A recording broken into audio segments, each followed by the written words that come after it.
All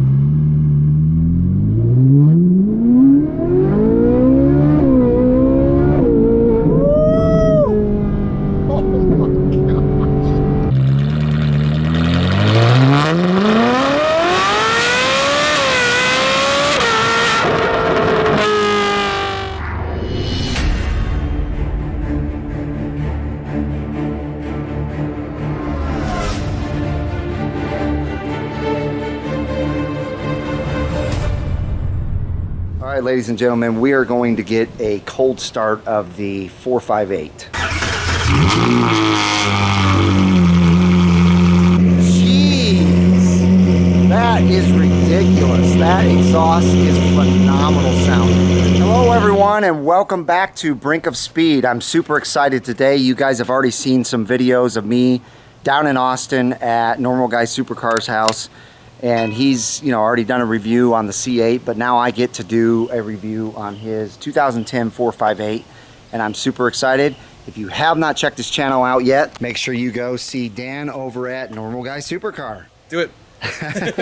All right, so let's get started on my walk around. I'm just going to talk about, the different features, the different lines of this car, and go from there. So one of my favorite places to start, as you know, is always in the back of the car, because I absolutely love the way that the exhaust is set on the 458. I love the three pipes. It just looks so good. I absolutely love the rear diffuser fins too. Those always make the rear end of these supercars look more aggressive. And obviously they're functional, but more than function, they look great. The cooling in the 458 is absolutely excellent. It's got huge vents positioned to take in very cool air and run through the radiators. And then also up here, which by the way, this is one of my favorite things about Ferraris, starting with the 360, is when they went ahead and made the engine visible through the rear view glass. Absolutely love that. This thing absolutely has beautiful wheels on it. You know me, I'm a black wheel fan, and these are freaking phenomenal. I love the yellow Ferrari logo that matches the yellow Ferrari calipers. And this is probably now my new favorite part of his Ferrari 458, because it says Normal Guy Supercar. And what did that used to say, Dan? It was a Pininfarina logo. Nice. This is actually pretty similar to the C8 Corvette right here, as you can see. He did add some carbon fiber outer mirror clips, which look really, really nice. And he's got 20-inch wheels in the front and 20-inch wheels in the, in the front and then in the rear. Also, you have it lowered, what? I think it's about 1.5 inches. Okay. Yeah, it looks more aggressive for sure. I love how the wheels sit up inside the fender. Yeah, the tires. Bigger tires. Yeah. Factory. Yeah, it looks really, really nice. Obviously, the carbon ceramic brakes, I'm a huge fan of those. And then the beautiful aerodynamics in the front, the aggressive look. You gotta love where the air comes in down here, and there's radiators in the front as well. And then it can escape through here.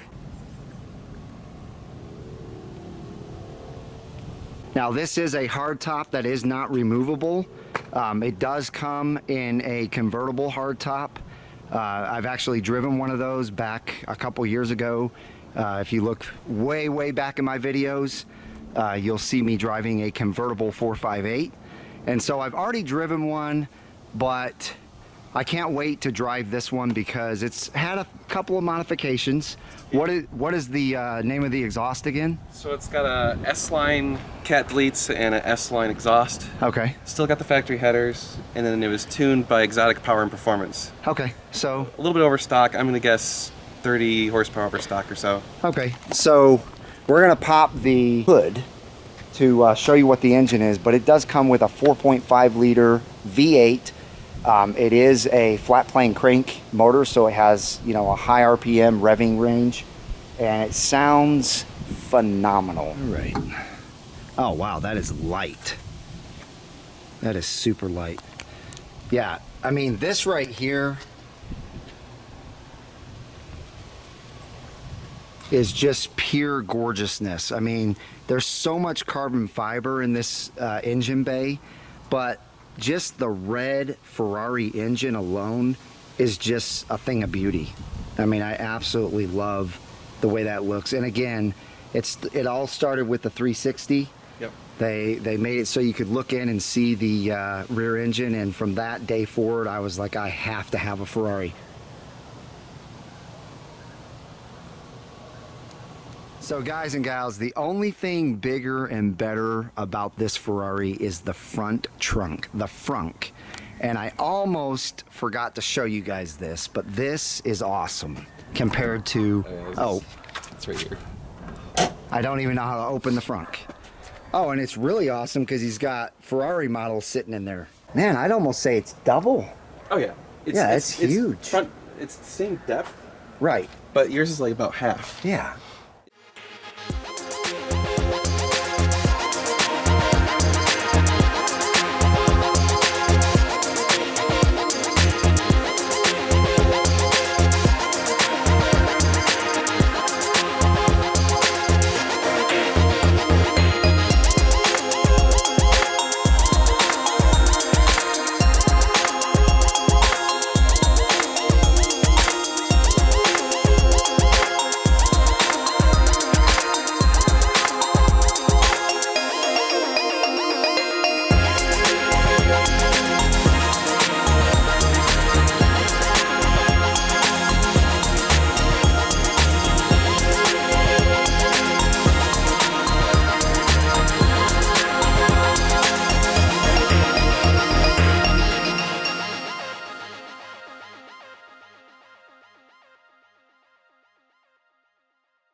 All right, entering the cockpit.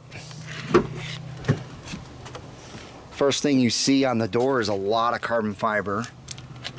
That's a thing of beauty. And then these seats, as you can see, are very closely reminiscent to the C8 red seats. They have some black inserts in here though that really are a nice touch to it.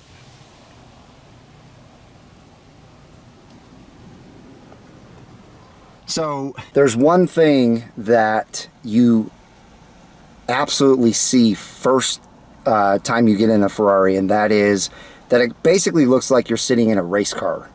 The tachometer is in your face, it's yellow, it's bright. The steering wheel has carbon fiber all over it, and then the thing that I absolutely love about Ferraris is they decided to put all of your controls on the steering wheel, and it really is like a Formula One type looking steering wheel as far as the centerpiece here goes, because you know the Formula One has all these little switches and buttons on it, and this Ferrari does too. And so as you see here, you've got, looks like a traction control button, a sport, a race, CT and CST. Yeah, traction control and traction and stability control. Oh, okay. So what's this bottom blue one? It's actually wet. Oh, okay. Okay. So if you're driving in the rain, then you want to put that. I'm sure he doesn't drive in the rain too often, but it happens. It happens. Engine start right on the steering wheel. That's awesome. And then this controls your suspension. Yep. It's for when it's, they call it bumpy road mode. Oh, okay. So it makes it a little bit more soft. Soft. Okay. And then the turn signals. These are the thing that it took me a little bit of time to get used to, because you know in a normal car you're used to pulling a lever over here to put your turn signals on, and you've got them right here on the steering wheel. One of my favorite things about the steering wheel is the gigantic carbon fiber paddle shifters. Those things are huge. Those are aftermarket. Oh, okay. So they're aftermarket, but here's a big difference between the paddle shifters in this car and the paddle shifters in my car. The paddle shifters in my car are attached to the steering wheel. Some people like that, some people don't like that. These are not attached, so you can be turning the wheel and they're in the same spot, and they're very large, so you can hit them from pretty much anywhere on the side of the steering wheel. So again, some people like it, some people don't, but it's all a preference thing. So another thing that you see on the steering wheel is your wipers and then your horn.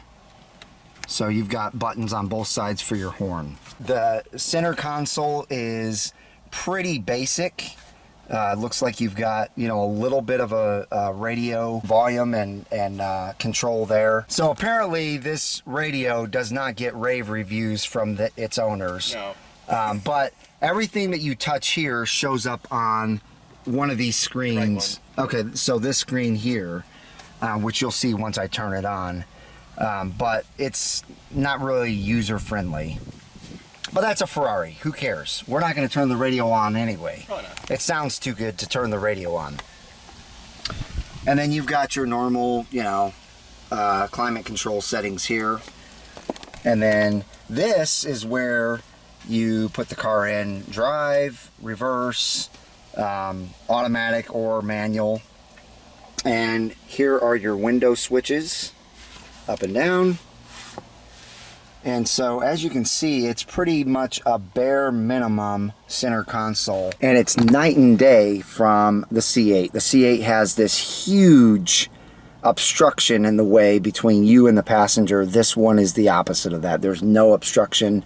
There's plenty of room to touch the other person sitting next to you, and it's more of like a just a wide open feeling. As far as the rear view mirror, this is something that obviously I've been used to my whole life, not having a camera mirror. And it has decent view out that back window. That's a pretty large rear window, so it does give you a decent view out the rear window. And this is, as far as sitting in this and looking out the front, it's pretty much identical to the C8. All you see is the fenders on either side, and that's it. You don't really see the rest of the hood at all. And this is also similar. You can look back through your rear window and see that beautiful Ferrari engine. All right, here's the startup, ladies and gentlemen. Ah, man. So amazing. And then, you know, all Ferraris have the check engine light for about 30 seconds. Okay. And then it goes away. Then you start driving. Oh my gosh. So right off the bat, ladies and gentlemen, I hope you can hear me because this thing is loud, but it's properly loud. Man, this car just feels so good.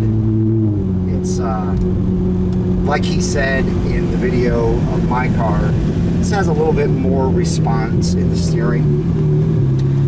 When you put my car in track mode, it might have almost the same response, but I don't drive my car around in track. So right now I'm in auto mode. Just wanted to kind of see how it drove in auto mode. It's very quick shifts, you know, very similar to the C8, and most dual clutches are going to shift that fast.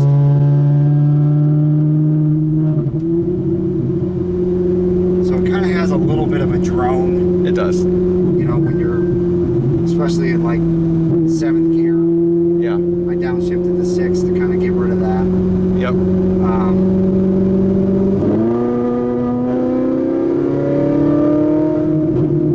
This is a lower torque car. It does have 560 horsepower. Yep. But the torque is probably what, 4? It's like right at 4, I think. Yeah, right around 400 foot-pounds of torque, because this is a very high revving V8. All right, so how do I go to manual? You're in it, I think, because you touch the paddles, so it should be in manual. So it just automatically Yeah, puts as soon you. as you touch the paddles, Okay. I think. And then turn here. Holy crap. Wow. And then there's a couple dips up here, so. Yeah, I'll be gentle. Yeah, so it is taking a little bit to getting used to putting, you know, the shifts on the paddles, or the paddles instead of being on the steering wheel.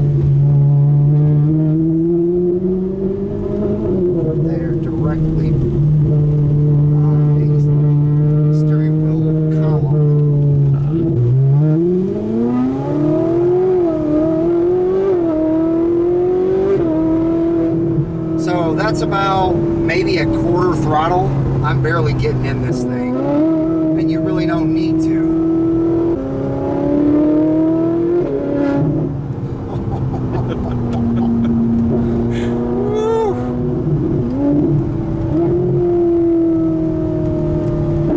Oh man, this thing is just a blast.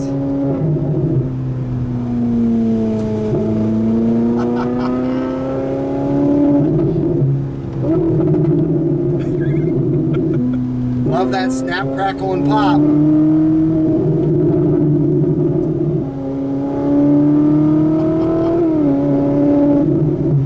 I mean, honestly, guys, I'm kind of speechless because this car is so freaking good. You know, I never had the chance to take it on a road like this in Vegas. It was pretty much all just straightaways. And so, you know, I had a good time going from 0 to, you know, well above the speed limit. But this is just a whole new level for this car. Getting it out on the twisties. Oh, man. And it, you know, even though it is a high revving car, I still feel the torque. Like you feel. It's not a slouch. No, it is no slouch. It just at all. it doesn't come on as hard as, Right. as your car. Right, exactly. Your car's got a You bit really more. don't need it to, Yeah. especially on something like this. Right. You know, I'm just easing into the gas. Now, if this was my car and I was wanting to get super aggressive, I'd be revving it out and I'd be doing all those things. But gotta be nice to normal Guy Supercars. Well, you can take out the 458. You can take out the red line. I don't care. It's fine. Well, I know, but I mean, it's so hard to get it to 9,000 Yeah. RPM. You need I mean, room. Yeah, you need room. It is a phenomenal car. Yes, you're spending double what I spent on my car, but you're driving an exclusive car. You're driving something that you hardly ever see. And Ferrari builds cars differently than GM, obviously. No one could beat Ferrari at Le Mans and all the rest of the racetracks for the longest time. They dominated, and there's a reason for that. Enzo knew what he was doing, and they still do. So this car is a proper street legal race car, is what this is. The big thing, probably compared to the Vegas experience you had, is also the exhaust just makes it come alive. Yeah, you're exactly right.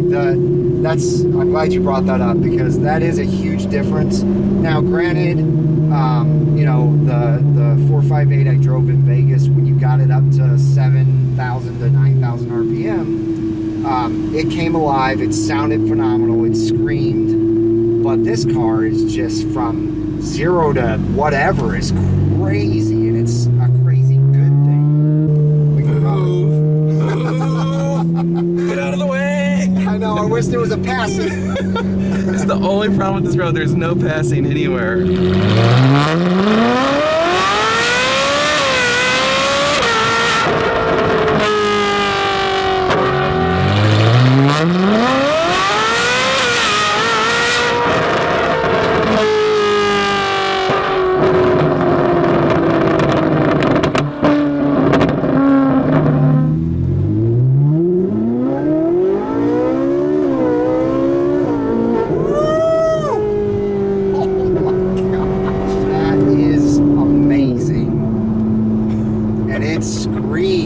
As you can well hear. Golly. That's just too much fun, man. If there is such thing, which I know there's not. It never gets old. Oh, it never gets old. That's why I can't wait for the Z06 version of my car to come out, because I have a feeling it's going to have that exact type of sound. I hope so. And they're saying anywhere from 8,000 to 9,000 RPM for the red line. Awesome. Most people are betting it's going to be around 8,500, so Yep. I mean that makes sense. Which is, that's for most Ferrari's red line. Right, exactly. Woo! Little bit of rubber there. You can feel it? People are like, what in the world is coming?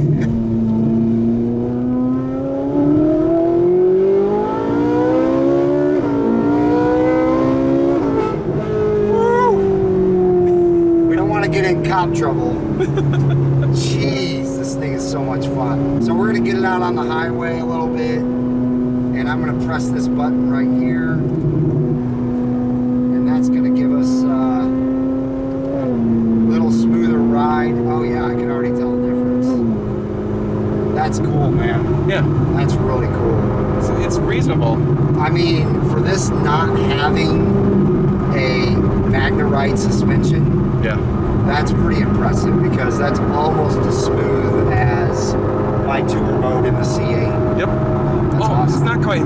Yours Right. is definitely a newer technology. Yeah, but I mean, It's good. it's good. And it's been lowered, so it's got even less Right, yeah. less give. Less travel, less give. Yeah, that's really good. I mean, that would make this, I know you've taken it on a lot of long road trips. Yep. And I'm sure that really helps. Yep. Big time. Yeah. Saves your butt. And I mean, I'm in 7th gear, I'm at 72 miles an hour, and it's just right at 3,000 RPM. So, I mean, it's not quite the same as the 8-speed in my car, but what's the gas mileage on the highway? I mean, if you're being nice, I've Yeah. gotten 22 to 24, Perfect. but that's rare. Pretty hard. It takes very little effort to make that go down to like 12. Right, right. If you really want to make it nasty, put it in race mode. Oh yeah, we haven't done that yet. So Yeah. let's go ahead and click race mode. It'll get real bouncy. Yeah, it feels about the same as mine. Front end kind of does a little bit of that. Yep. Now, does that only change the suspension? Does it? Pretty much. Okay. It might make it shift a little bit firmer, but it doesn't really do anything else. Sure, sure. It does change the differential behavior. So great, man. It's definitely a pleasure to drive. So last night I had the pleasure of riding with Dan, and he knows how to drive his car. And man, we were waking up a few people. It was if they were falling asleep at the wheel, they definitely woke up when we went past them. All right, ladies and gentlemen. Wow, that was an absolute phenomenal experience. What a car, man. What an absolute car. This is a Ferrari. It is a proper supercar. It is a proper race car. And so, Dan's way over there. I'm gonna have to walk over to him. His wife drives this awesome Mini. You know, I'm a big Mini fan. But I gotta thank you, man. That was so freaking awesome. Thank you so much. Thank you. Yeah, absolutely. It was absolutely a blast. I can't wait to get out on the track with you. Oh, dude, we need to get back out there. I mean, it was so much fun last year. We need to do it again soon. Yes. So now we're gonna have Dan's wife, Meg, do a awesome review, as she always does, on my C8. So here comes another video at you guys. But anyway, that's gonna do it for this video. If you have not checked out his channel yet, make sure and go to Normal Guy Supercar, check him out, hit that subscribe button, and give him a new follower. If you enjoyed that review, give me a big thumbs up. If you have not joined the wonderful Brink of Speed community, make sure you smash that red subscribe and bell notification so that you're notified when my new content comes out. I hope each and every one of you has a wonderful rest of your day, and I will see you out on the road.